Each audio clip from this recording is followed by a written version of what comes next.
Hola a todos, bienvenidos una vez más al canal y seguimos con la parte 4 del libro que veníamos leyendo, Expediente X, Anticuerpos de Kevin J. Anderson. Capítulo 17.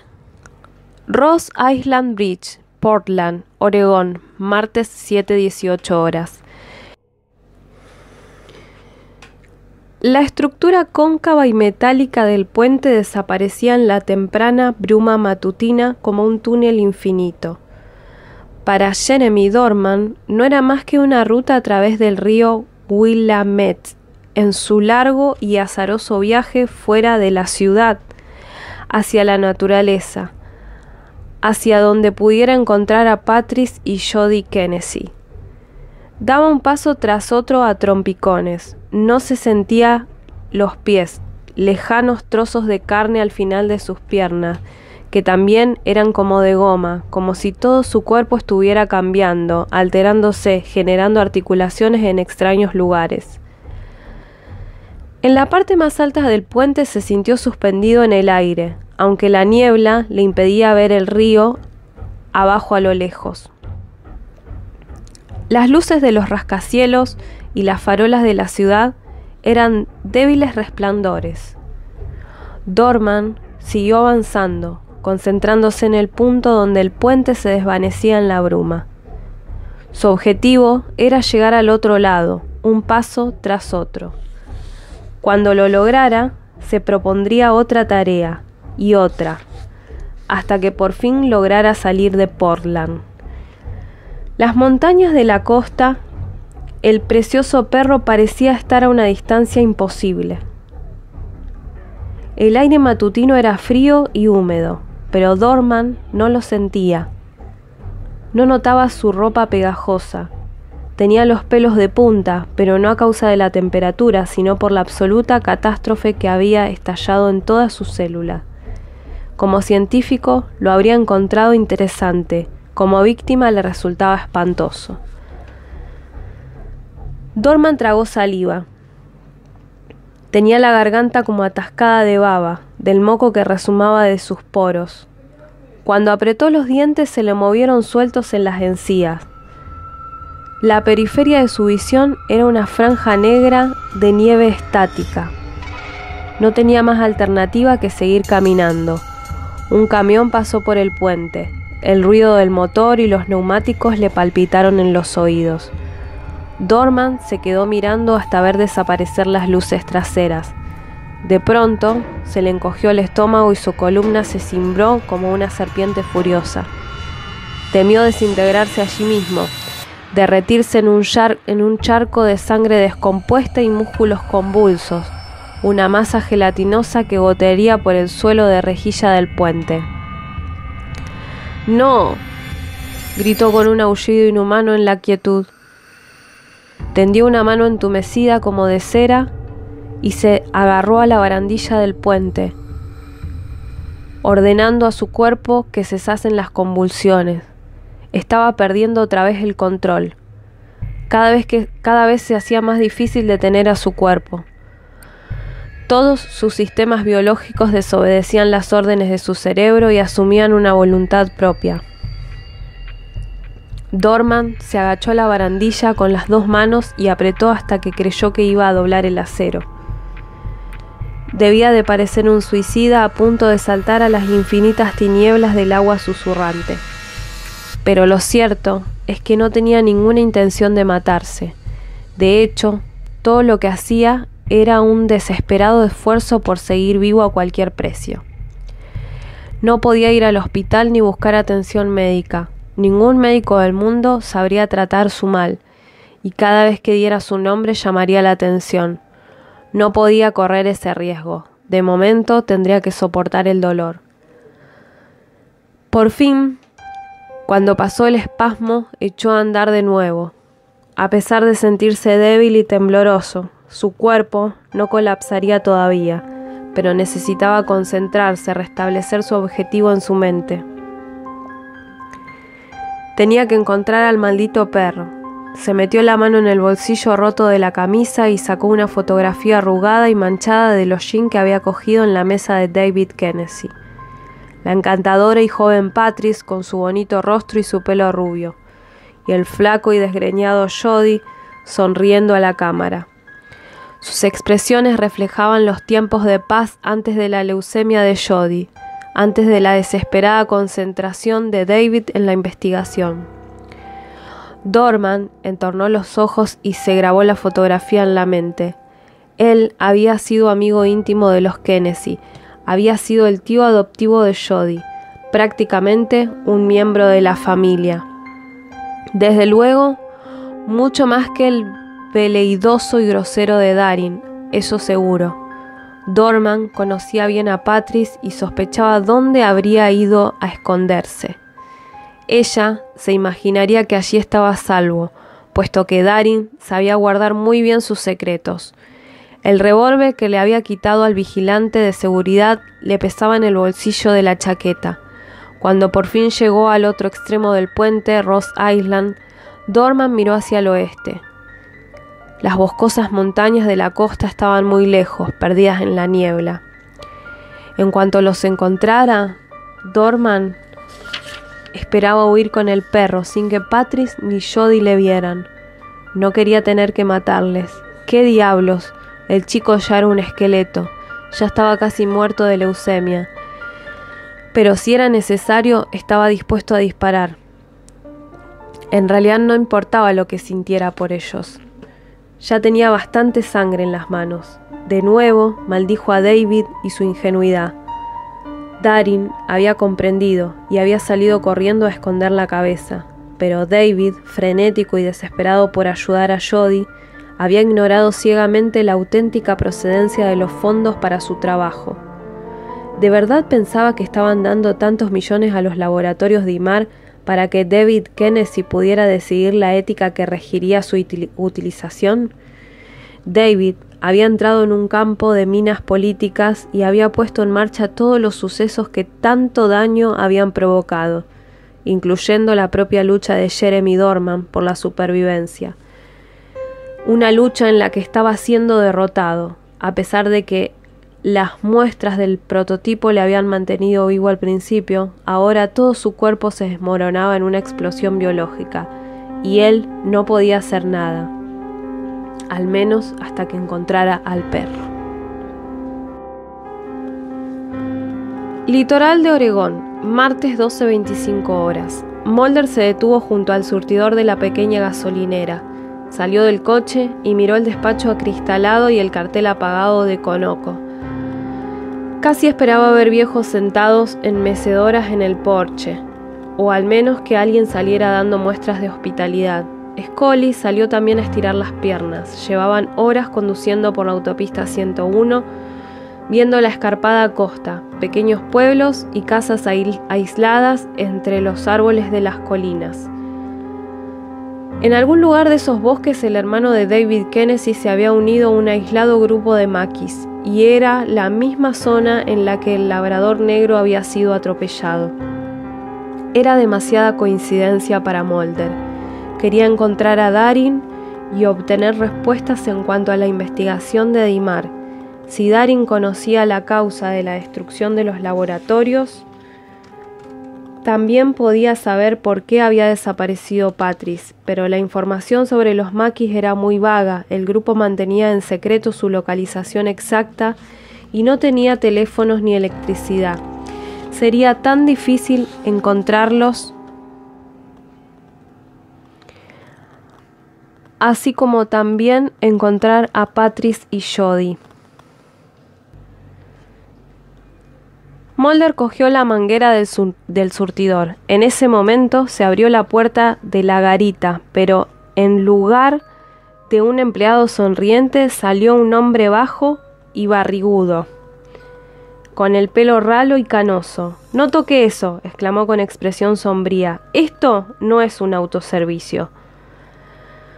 Mulder miró el cartel de la gasolinera. El hombre le arrebató la manguera como si fuera un juguete peligroso en manos de un niño y la colocó en el surtidor. Apretó el mango y se apartó un paso orgullosamente, como si solo un profesional pudiera confiársele una misión tan delicada. ¿Cuál es el problema?, preguntó Scully.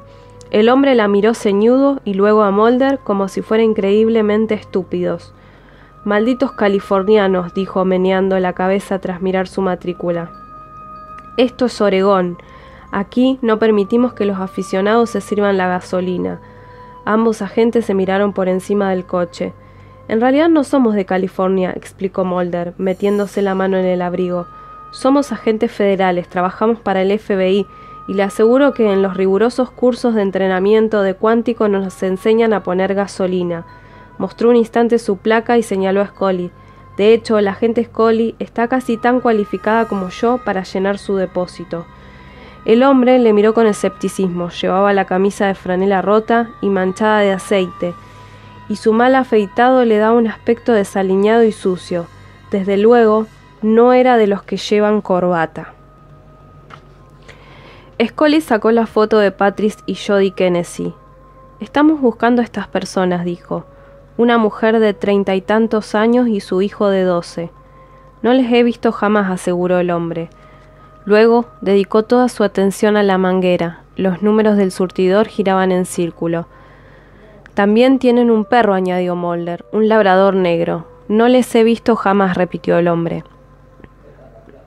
«Ni siquiera ha mirado la foto», insistió Scully, acercándosela a la cara por encima del coche.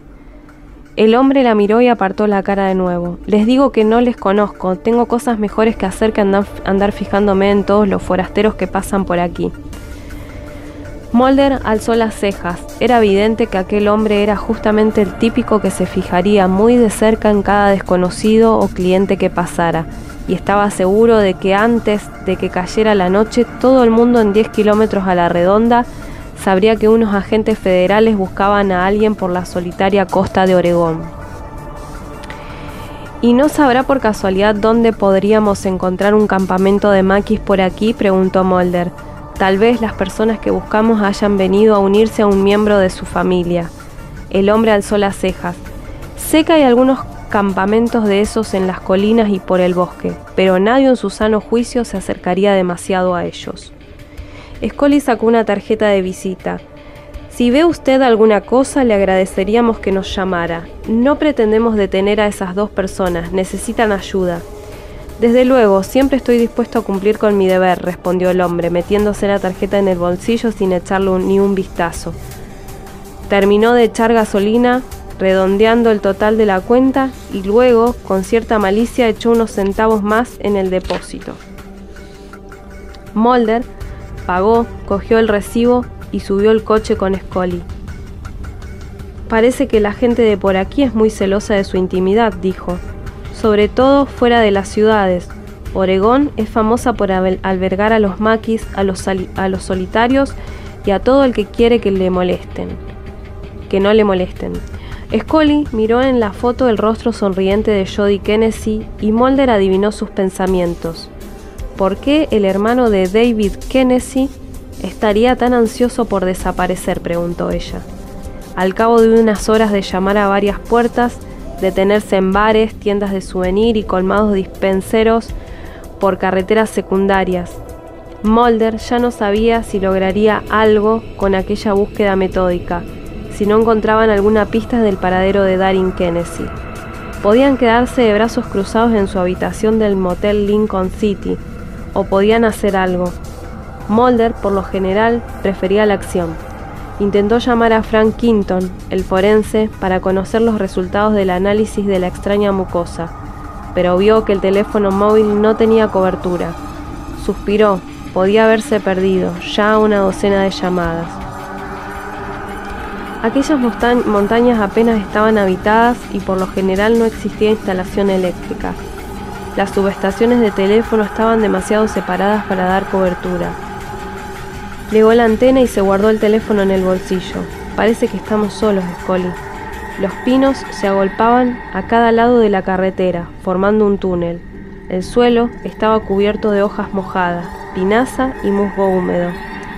Alguien se había molestado en levantar una cerca de alambre de espino en la que varias señales de prohibido el paso colgaban a intervalos regulares. Mulder conducía despacio mirando de un lado a otro. No son demasiado amistosos, ¿eh?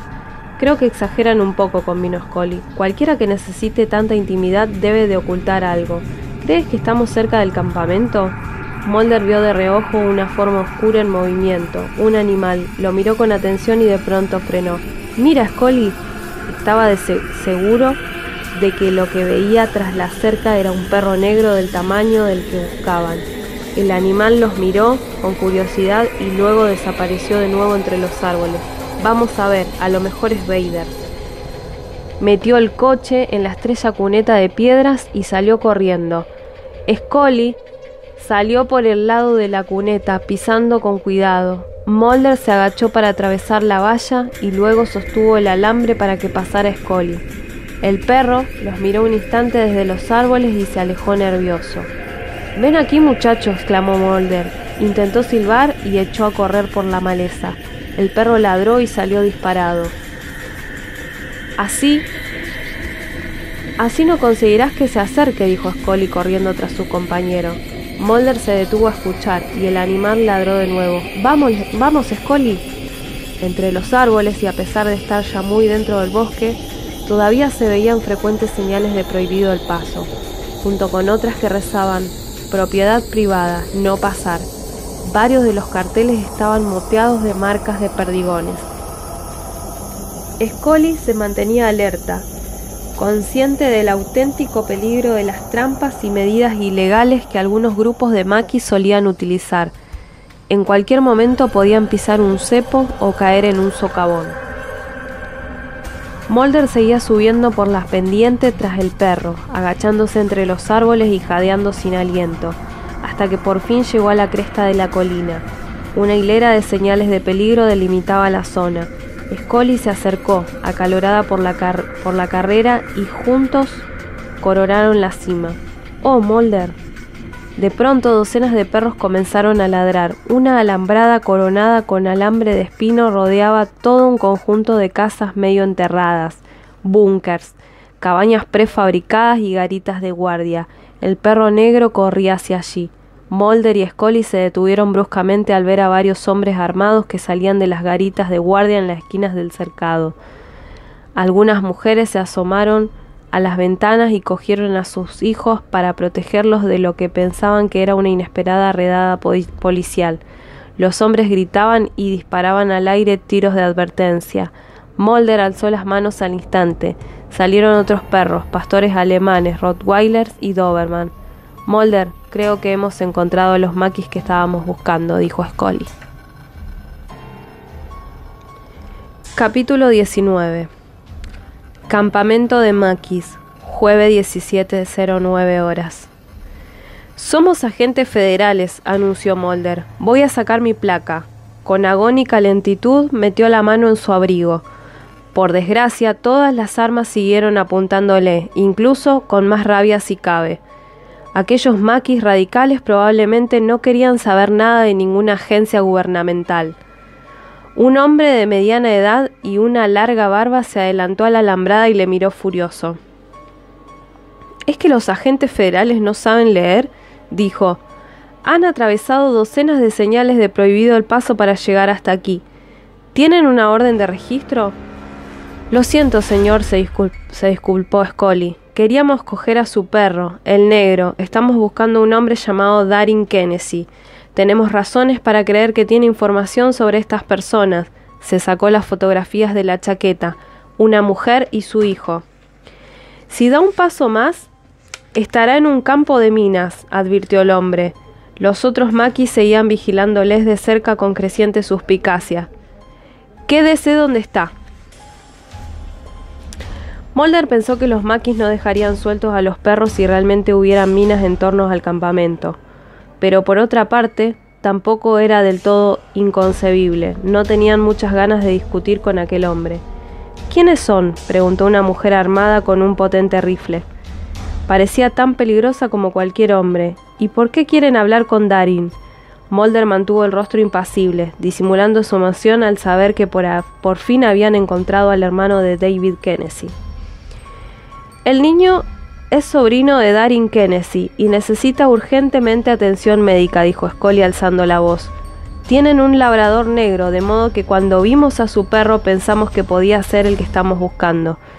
El hombre de la barba se echó a reír. Este es un spaniel, no un labrador. ¿Qué le ha pasado al padre del niño?, preguntó la mujer. Murió hace poco, contestó Mulder. Su laboratorio, donde también trabajaba Darin, quedó destruido en un incendio. La mujer y el chico desaparecieron y nosotros pensamos que tal vez vinieron aquí. ¿Por qué íbamos a confiar en ustedes?, preguntó el de barba. Probablemente son las personas contra las que nos advirtió Darin. Id a buscar a Darin, gritó la mujer por encima de su hombro. Luego miró al hombre. Eso es él quien tiene que decidirlo. Además, tenemos bastantes armas para encargarnos de estos dos si nos dan algún tipo de problema. No habrá ningún problema, prometió Scully. Solo necesitamos cierta información. Un hombre delgado con el pelo rojo canela subió por las escaleras de una de las cabañas medio enterrada y se acercó vacilante al hombre de la barba y la mujer. Soy Darin Kennedy, el hermano de David. ¿Qué quieren? Mulder y Scully explicaron brevemente la situación a gritos desde el otro lado de la alambrada. Darin Kennedy pareció hondamente impresionado. Usted sospechaba algo con anterioridad, ¿verdad? Antes de que Dimar fuera destruido y su hermano muriera, preguntó Mulder. Usted abandonó sus investigaciones muchos meses antes y vino a esconderse aquí. Dejé mis investigaciones por motivos filosóficos, contestó Darin indignado. Vi que la tecnología estaba tomando una dirección muy peligrosa y no me gustaban la procedencia de los fondos que mi hermano utilizaba. Quería apartarme del trabajo y de los hombres relacionados con él, alejarme por completo. Todos intentamos mantenernos al margen de ese tipo de gente, afirmó el de barba. Queremos estar al margen de todo, vivir aquí nuestra vida. Queremos crear un lugar protegido en el que vivir con buenos vecinos, con familias unidas. Somos autosuficientes, no necesitamos ninguna interferencia de gente como ustedes, gente con traje y corbata. Mulder ladeó la cabeza. ¿No habrán leído por casualidad el manifiesto Una Bomber? Darin Kennedy arrugó el ceño. La utilización que hace una bomber de la tecnología militar que repugna tanto como las atrocidades de la ciencia moderna, pero la verdad es que no lo he leído todo, solo una faceta en particular, la de la nanotecnología. Mulder pensó que el traje viejo y la apariencia sencilla de aquel hombre había cambiado sutilmente, dejando ver al inteligente investigador informático oculto tras el disfraz. Diminutas máquinas autorreplicantes tan pequeñas que pueden trabajar en el interior de una célula humana, versátiles como para reparar cualquier cosa e inteligentes para saber lo que hacen. Mulder miró a Scully. Las cosas buenas vienen en frascos pequeños. A Darin le brillaban los ojos. Al ser tan pequeña, una nanomáquina puede mover sus partes con gran velocidad. Piensen en la vibración de las alas de un colibrí. Un enjambre de nanomáquinas podrían eliminar una pila de escombros o un tanque de agua de mar y separar cada átomo de oro, platino o plata y colocarlos en los recipientes convenientes. Todo en silencio absoluto y sin dejar el más mínimo residuo. Scully arrugó la frente. ¿Y ese era su trabajo en Dimar? Yo había empezado mucho antes, pero David y yo cada vez llevábamos más lejos nuestras ideas. En un cuerpo humano, las nanomáquinas podrían realizar el mismo trabajo que los glóbulos blancos en la lucha contra las enfermedades, las bacterias y los virus.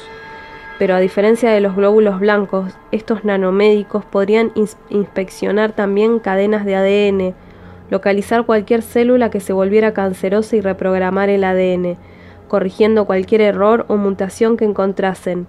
Y si lográbamos crear dispositivos infinitesimales que pudieran inyectarse en los cuerpos para actuar como policías biológicos, robots submicroscópicos que pudieran localizar y reparar cualquier daño en el nivel celular.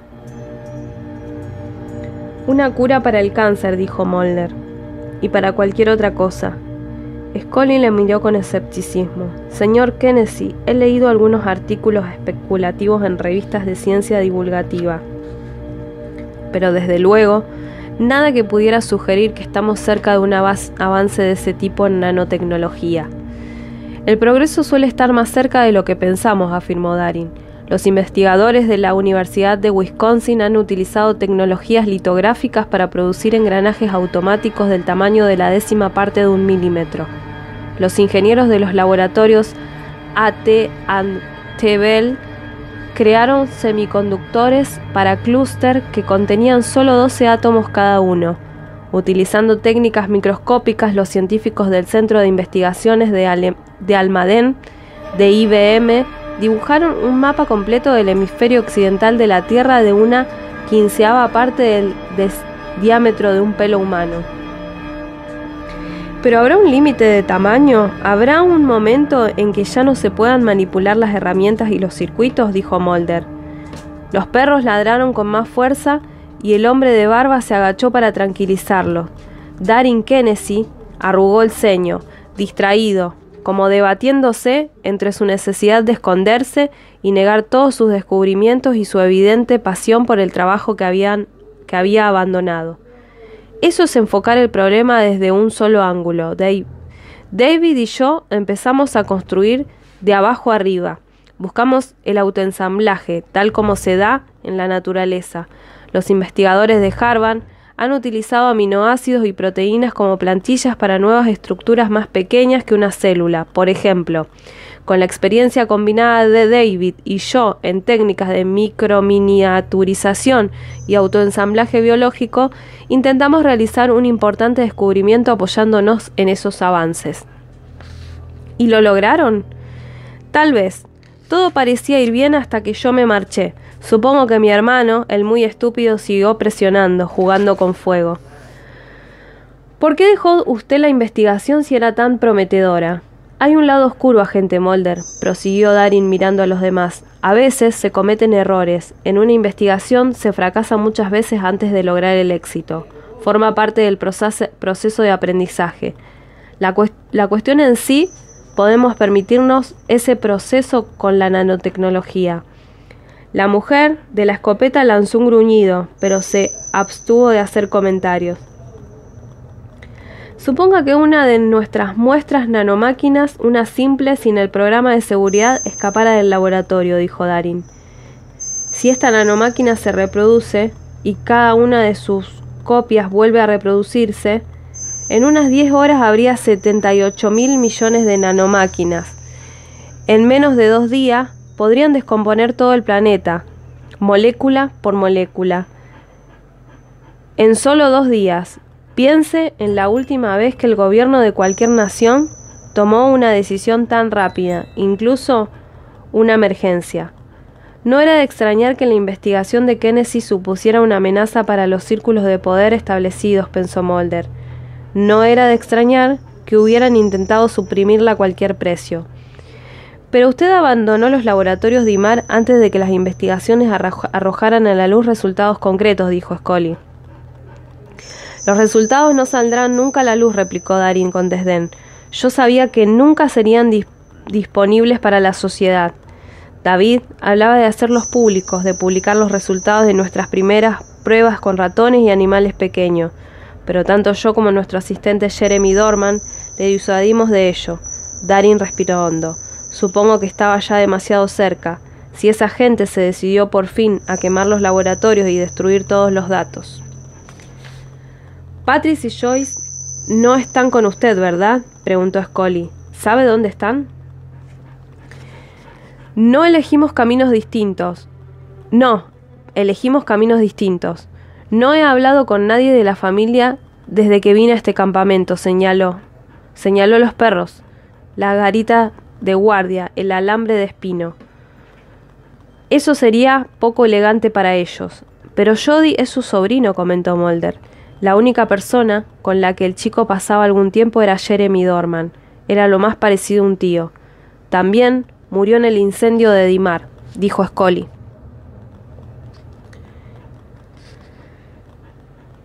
Su posición era baja en la pirámide, replicó Darin Kennedy, pero sabía hacer negocios.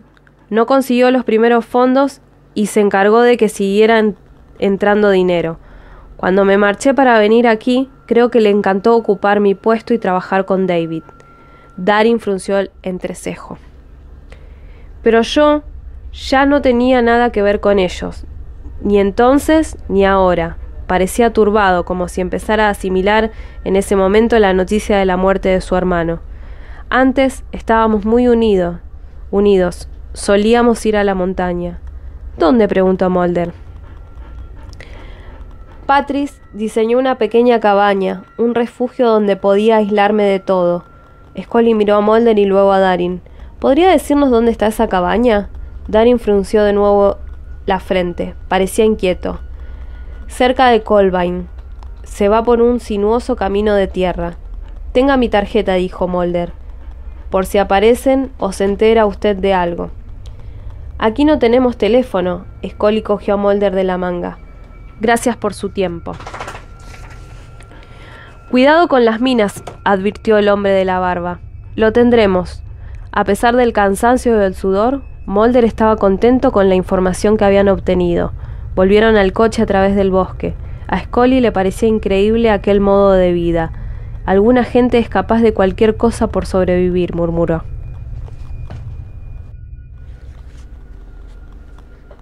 Capítulo 20. Cabaña de los Kennedy, cordillera litoral de Oregón. Martes 23:45 horas. Patrice despertó de un sueño inquieto, al oír el grito de Jody. Se incorporó en un estrecho camastro de la única habitación de la cabaña y apartó las mantas que olían a humedad. ¡Jody! Todo estaba oscuro y demasiado silencioso, hasta que el perro lanzó un ladrido apagado. Patrice parpadeó para espabilarse y se apartó un mechón de pelo de la cara. Se sacudió las sábanas como si fueran una red que le impidieran acercarse al muchacho. De camino a la sala tropezó con una silla de madera y se hizo daño en el pie al apartarla de una patada. Luego siguió caminando a tientas. ¡Jody! En cuanto dominó los nervios, advirtió que la luna arrojaba suficiente luz para orientarse. Su hijo yacía en el sofá sudoroso. Todavía brillaban las últimas ascuas anaranjadas en la chimenea, aunque ofrecían más aroma a madera que calor. Después de anochecer, nadie podía haber visto el humo. Ahora, al mirarlas, recordó el incendio de Dimar, donde su marido había muerto pasto de las llamas. Patrice se estremeció. David era ambicioso e impulsivo, y tal vez había corrido demasiados riesgos, pero también creía apasionadamente en sus investigaciones y se había entregado a fondo.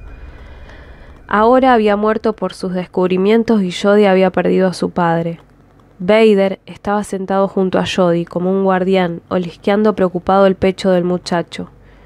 Al ver a Patrice, el animal golpeó con la cola en el suelo, junto a un cojín caído, y metió gimiendo el morro entre las sábanas. Jody se quejaba y jadeaba de miedo. Patrice se detuvo. Vader la miró con sus húmedos ojos castaños y lanzó otro gemido, como pidiéndole que hiciera algo, pero ella dejó dormir a Jody. Eran pesadillas otra vez. La semana anterior Jody se había despertado varias veces asustado y perdido.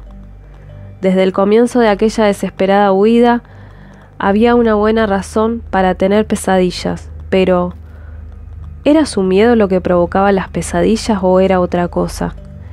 Patrice se arrodilló y Vader se agitó inquieto y apretó el morro contra ella como queriendo que lo tranquilizara. Patrice le acarició la cabeza como a él le gustaba. «No pasa nada, Vader», dijo más para calmarse ella. Tocó la frente de Jody y estaba caliente. El chico se movió. Su cuerpo era una zona de guerra, un campo de batalla celular. Aunque David había negado repetidas veces lo que había hecho, Patrice sabía muy bien cuál era la causa de la fiebre. A veces se preguntaba si su hijo no estaría mejor muerto después de todo, pero luego se odiaba por pensar esas cosas.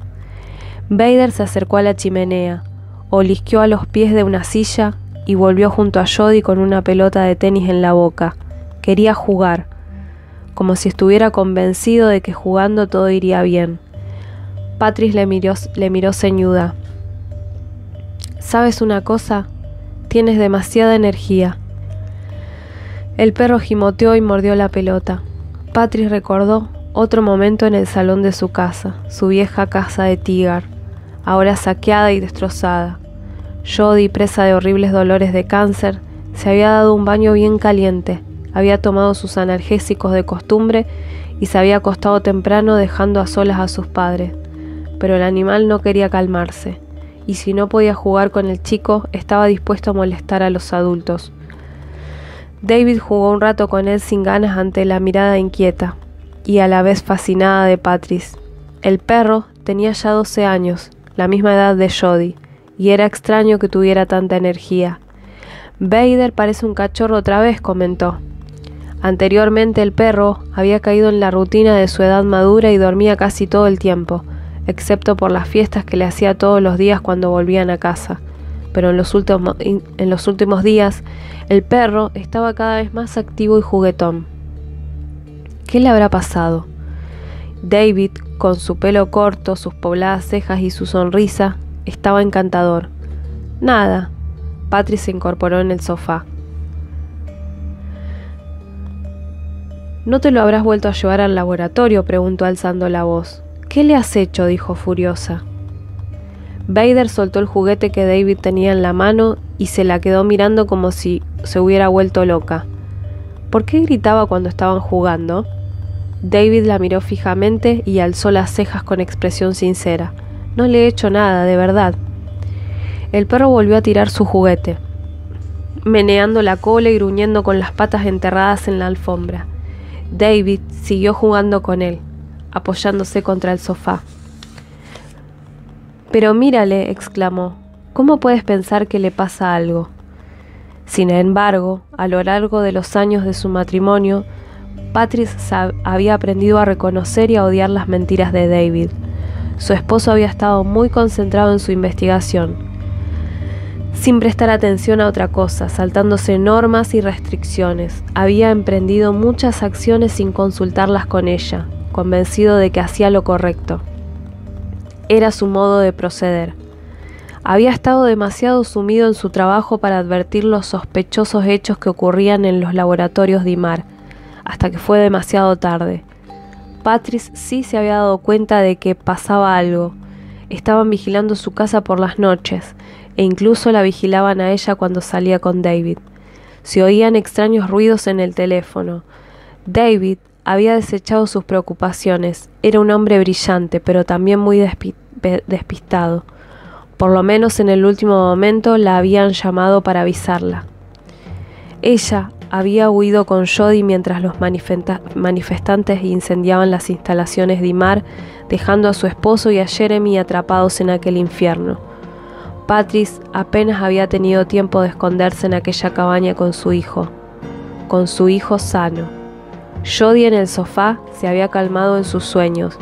Seguía teniendo mucha fiebre, pero Patrice sabía que no se podía hacer nada.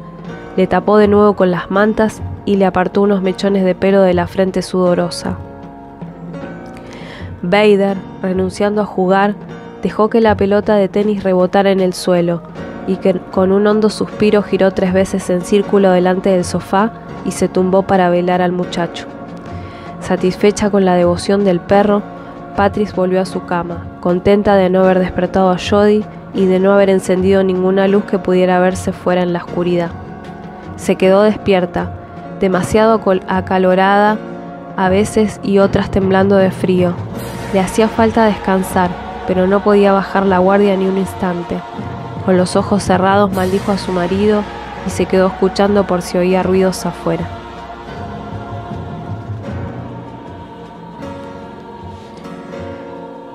Capítulo 21. Depósito de cadáveres del Hospital Mercy, Portland, Oregón, viernes 5:09 horas.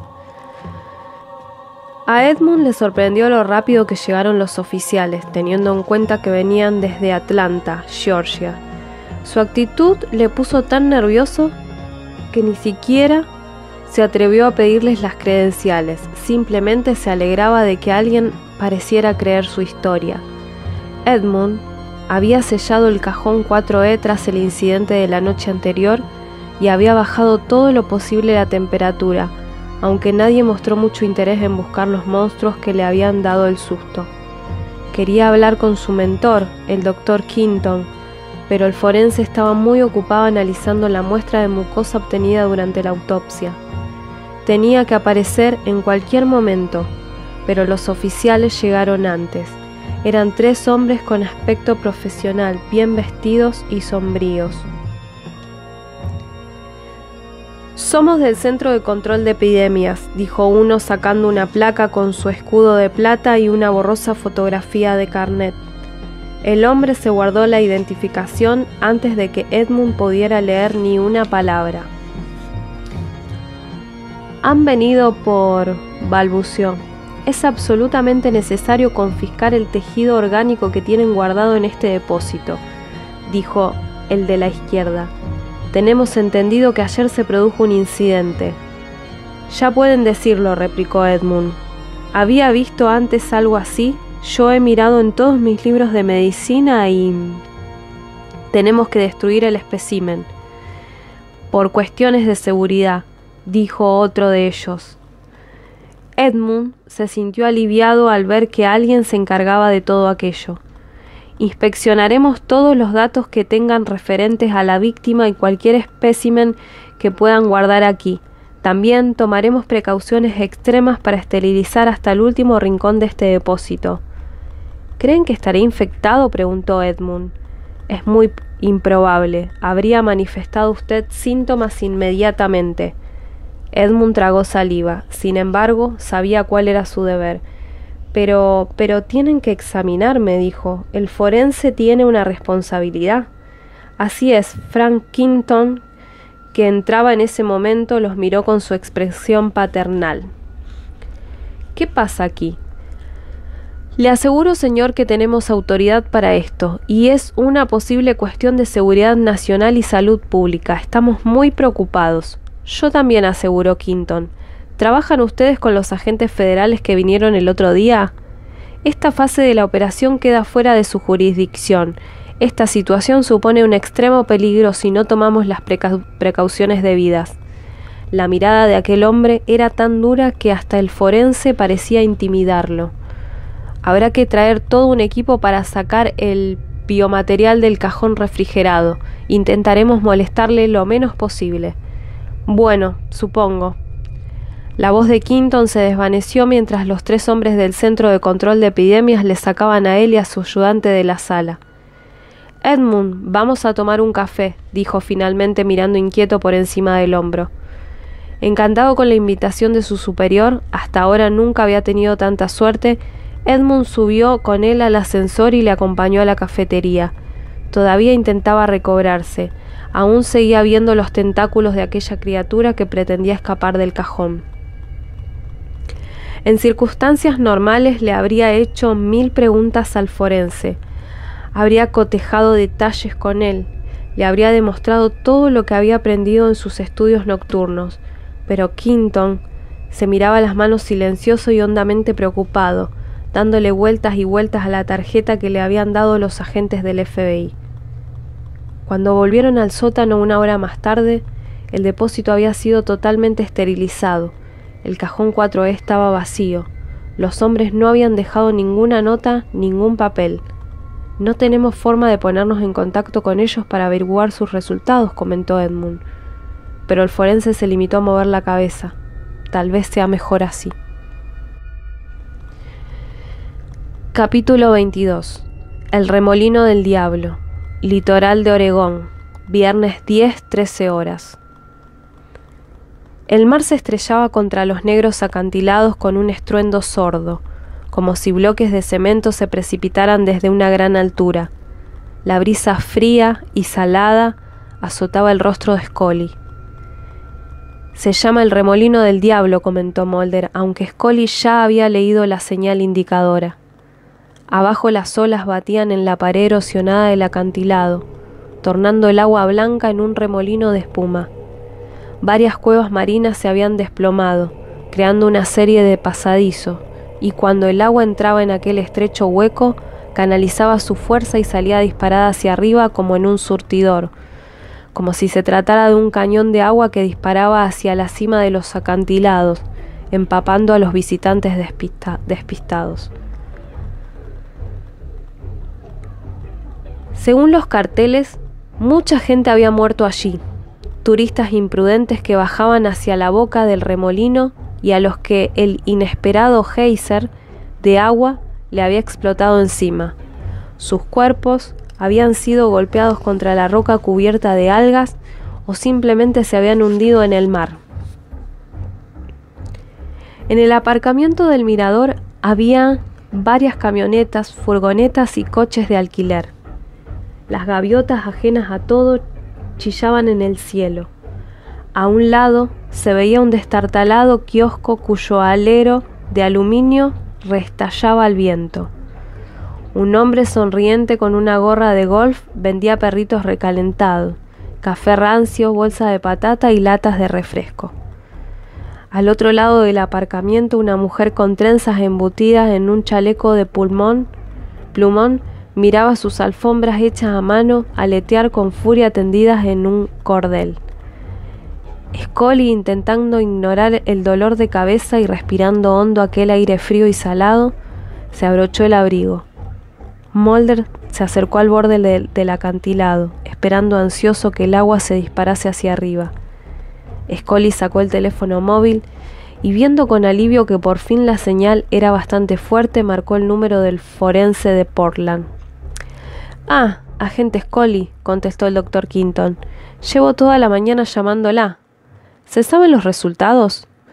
Después de ver la muestra de sangre del perro en la clínica veterinaria, había pedido al forense que examinara la mucosa que había extraído durante la autopsia de Vernon Ruckman.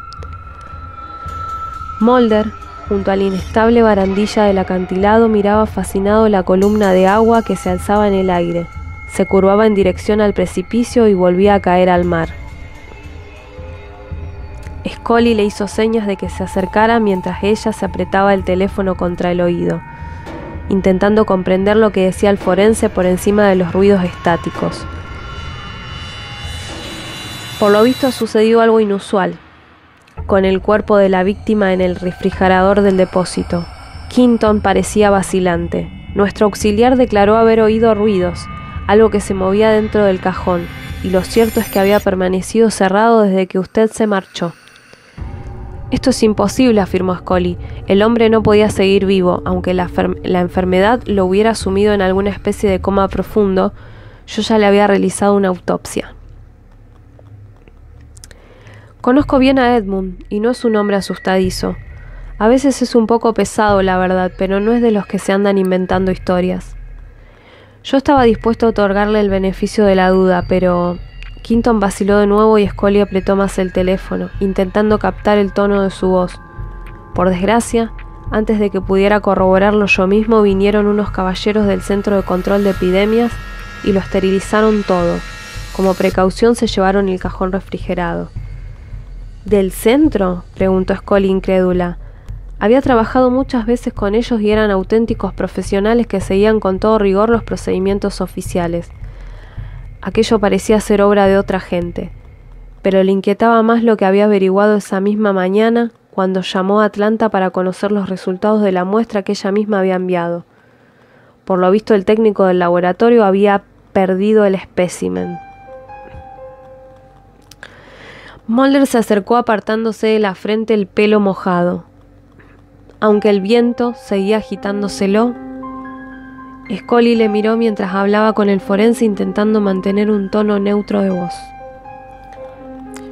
«Doctor Quinton, usted se quedó una muestra de la sustancia para analizarla.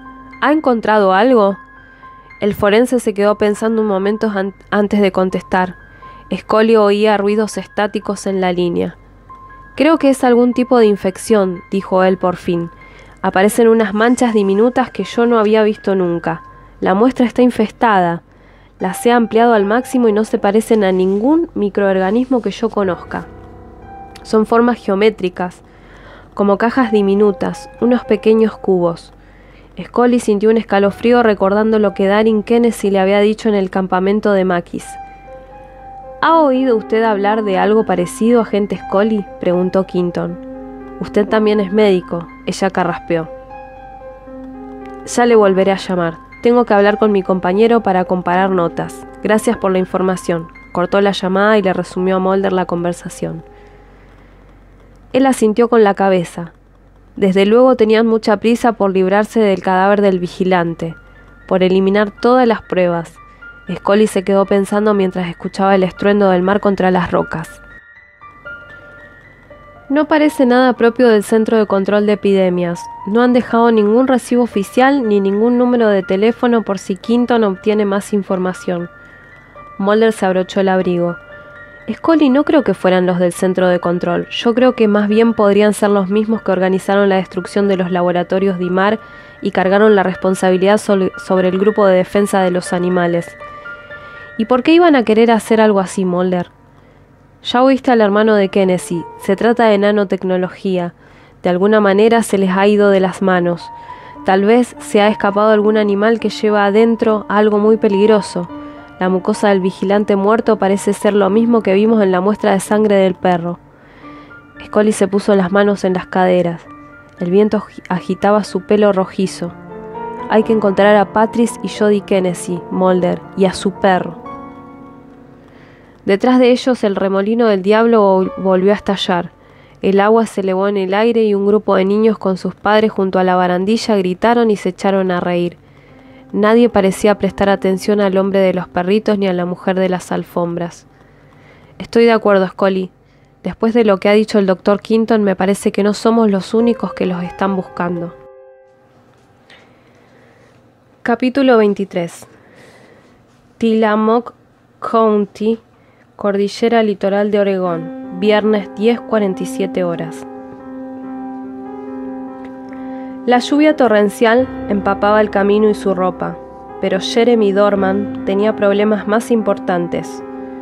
Lo que le llegaba del mundo exterior no eran más que datos brumosos e irrelevantes. El enjambre de nervios dentro de él constituía todo un mundo de dolor. Tenía los zapatos y las ropas empapadas, la piel gris y pegajosa, pero aquellas incomodidades eran insignificantes comparadas con la virulenta guerra que se desarrollaba en el interior de sus células. Tenía el cuerpo cubierto de bultos formados por el fluido portador donde hervían los nanocritters. Le temblaban y le vibraban los músculos, pero él seguía levantando las piernas, dando un paso tras otro, avanzando.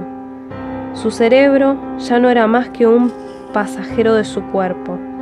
Necesitaba hacer un esfuerzo consciente para doblar las articulaciones, para mover los miembros, como un maestro de marionetas accionando un complicado muñeco nuevo con los ojos vendados y unos guantes gruesos. Un coche pasó de largo. Las ruedas pasaron por un charco en la carretera y le echaron encima una lluvia de agua fría.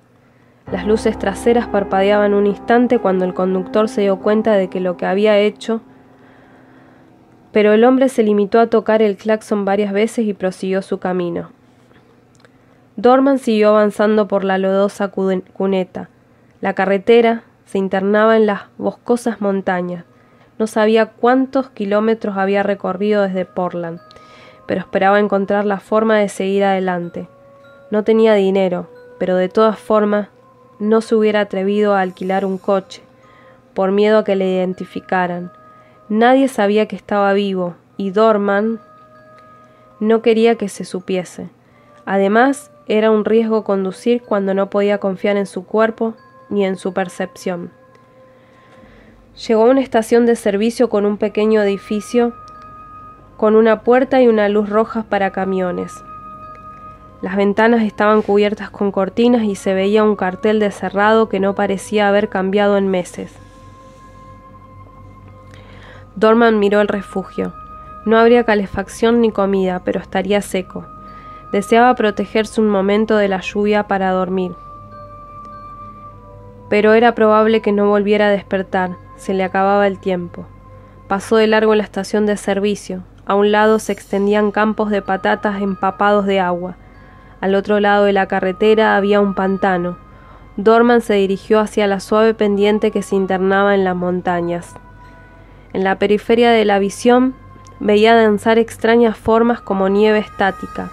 Las nanomáquinas estaban actuando de nuevo sobre los nervios ópticos, arreglándolos, realizando mejoras o simplemente jugando con ellos. Hacía varios días que no distinguía los colores. Dorman apretó las mandíbulas sintiendo el dolor de los huesos, casi disfrutando de él, un dolor auténtico, no un efecto fantasma provocado por las máquinas autoprogramadas que invadían el cuerpo.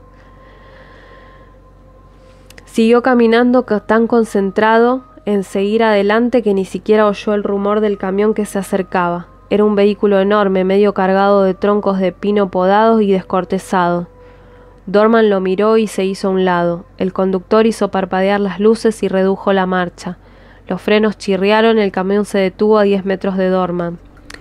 Él se lo quedó mirando sin creer en su buena suerte. Aquel hombre estaba dispuesto a llevarle. Dorman se apresuró a acercarse con los brazos en torno al pecho. El conductor se inclinó para abrirle la puerta. La lluvia seguía cayendo, empapando los troncos y alzándose en vapor sobre el capó del camión. Dorman notó que su pierna se agitaba cuando la alzó para subir a la cabina. Por fin logró recobrar el equilibrio y entró al camión. Estaba empapado, helado y exhausto. «Vaya, ¿cómo está usted?», dijo el camionero. Era un hombre bajo y corpulento, de pelo rubio y ojos azules. «Sí, estoy fatal», replicó Dorman, sorprendido de que su voz sonara tan clara. «Bueno, aquí dentro estará mejor. ¿Va a algún sitio?» «Sí, eso intentaba. Puedo llevarlo hasta la autopista del litoral. Me llamo Wayne Hickaway». Dorman lo miró con suspicacia. No quería dar a conocer su identidad. «Yo soy David», dijo. Cerró de golpe la puerta y se metió las manos en los empapados bolsillos de la chaqueta acurrucándose. Hickaway le había tendido la mano, pero la retiró de inmediato al ver que Dorman no tenía intención de estrellársela. El interior de la cabina era cálido y húmedo. La calefacción estaba encendida. Los limpiaparabrisas se movían de un lado a otro en un esfuerzo por dar alguna visibilidad.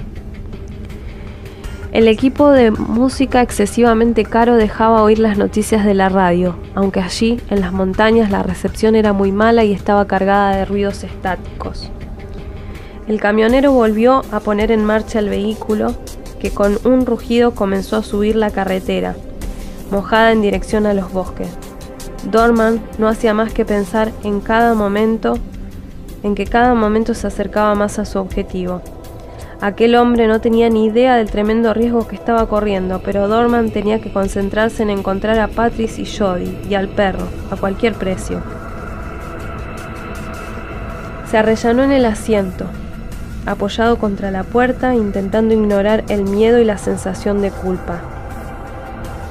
Parpadeó para apartarse el agua que le goteaba en los ojos. Mantenía la vista fija en el parabrisas, intentando permanecer lo más lejos posible de Wayne Hickaway. No se atrevía a dejar que le tocara. No quería correr el riesgo de que otro cadáver llamara la atención. El camionero apagó la radio e intentó en vano entablar conversación. Al ver que Dorman se mostraba reticente a hablar, se puso a contar cosas de sí mismo. Charló sobre los libros que le gustaban, sobre el tai chi, una técnica de relajación que practicaba. Contó su experiencia dando clase a gente en paro. Hickaway llevaba con una mano el volante del camión mientras que con la otra trasteaba con los mandos de la calefacción. Cuando se quedó sin nada más que decir, volvió a encender la radio, giró el dial y la apagó con gesto enfadado. Dorman se concentró en su cuerpo, sentía que la piel le hervía y le hormigueaba. Su masa muscular se movía con voluntad propia. Apretó los codos contra las costillas, sintiendo la tela mojada de la chaqueta, así como la viscosa mucosa del fluido portador de las nanomáquinas que le resumaban por los poros. Al cabo de 15 minutos de silencio, el camionero comenzó a mirarle de reojo, como preguntándose qué clase de psicópata había cometido el error de recoger. Dorman evitó su mirada, volviendo la cabeza hacia la ventanilla.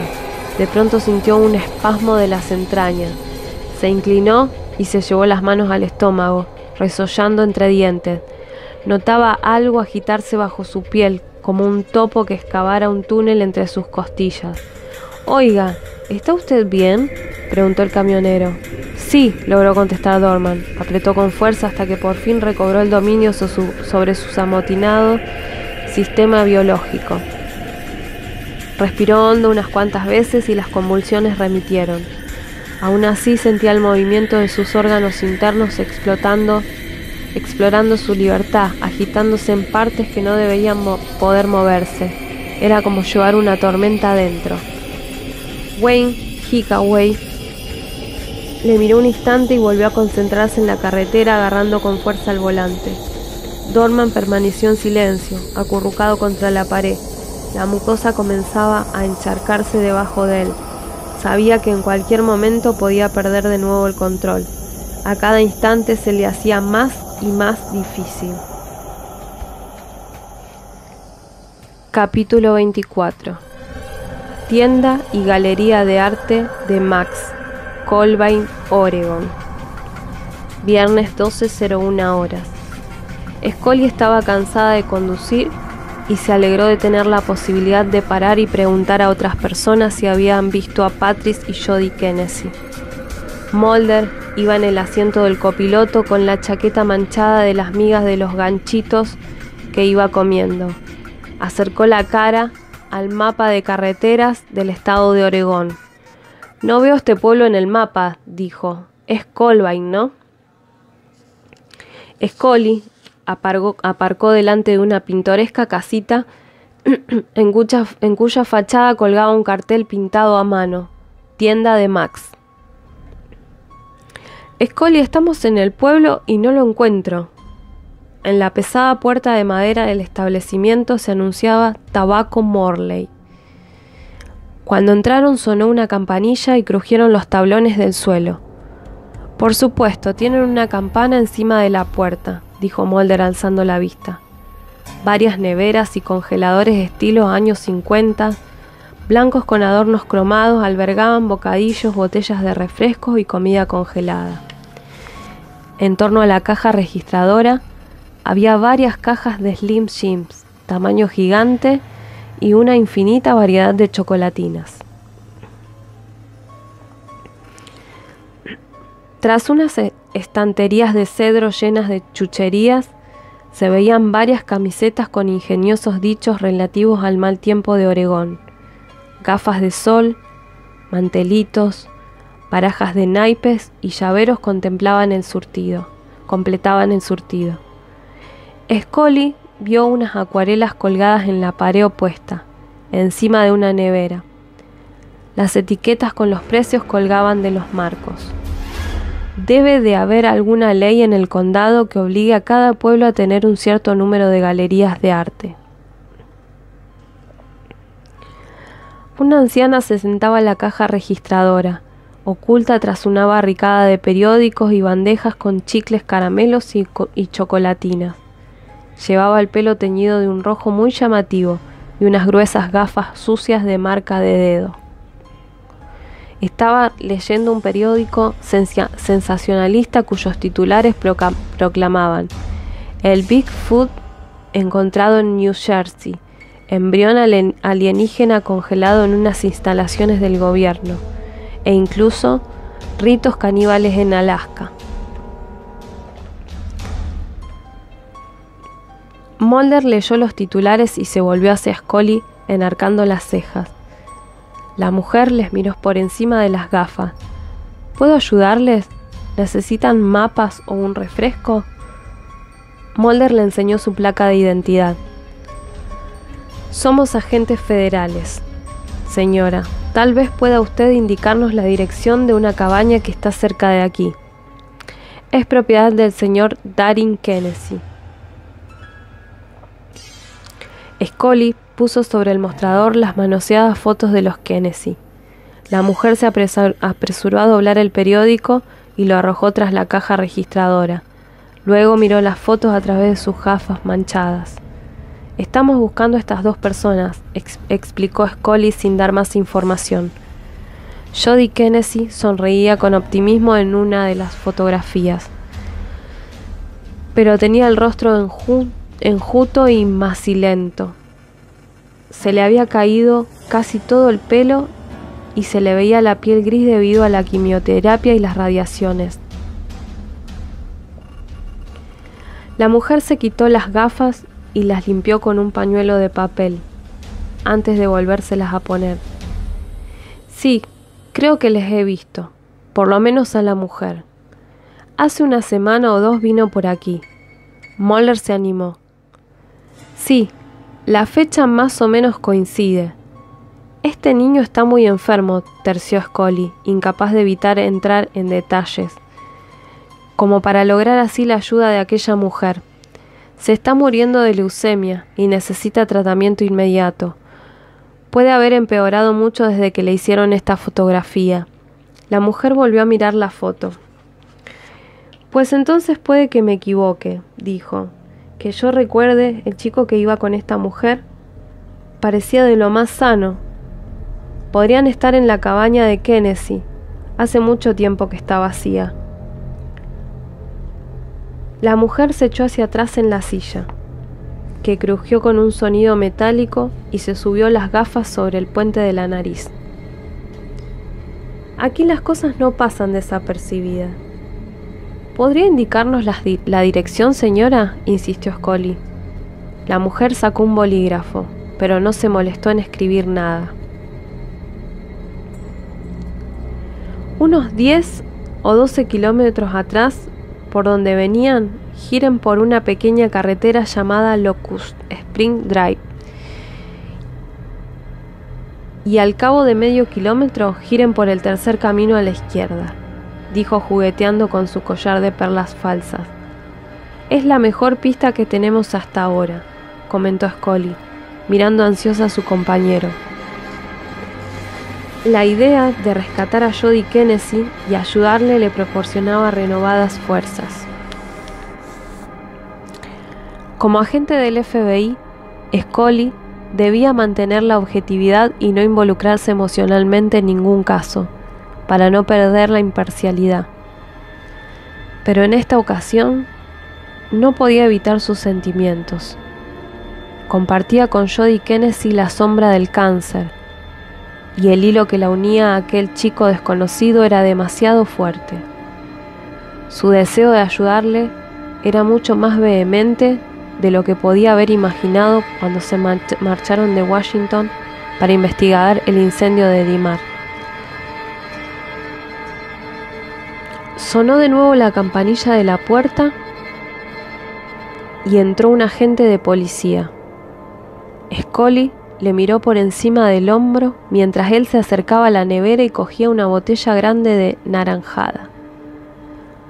«¿Lo de siempre, Jared?», preguntó la mujer de la caja registradora. «¿Es que cambio alguna vez, Maxie?».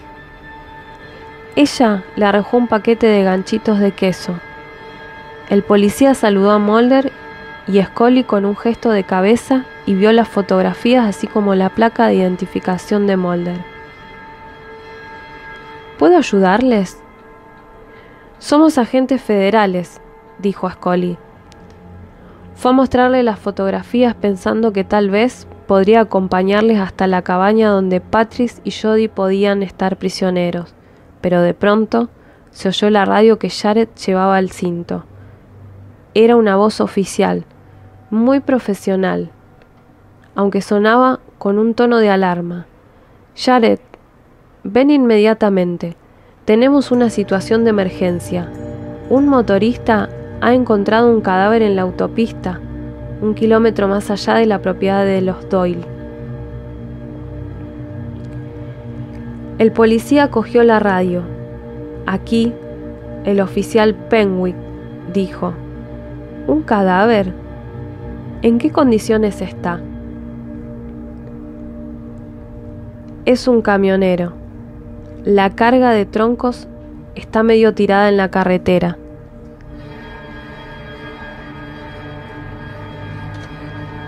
El tipo está desplomado sobre el volante y, bueno, es muy raro. Sus heridas son muy extrañas. Mulder miró a Scully. Ambos pensaron que aquello podía tener que ver con su caso. Ve tú a la cabaña, Scully. Yo iré con el oficial Penwick a echar un vistazo.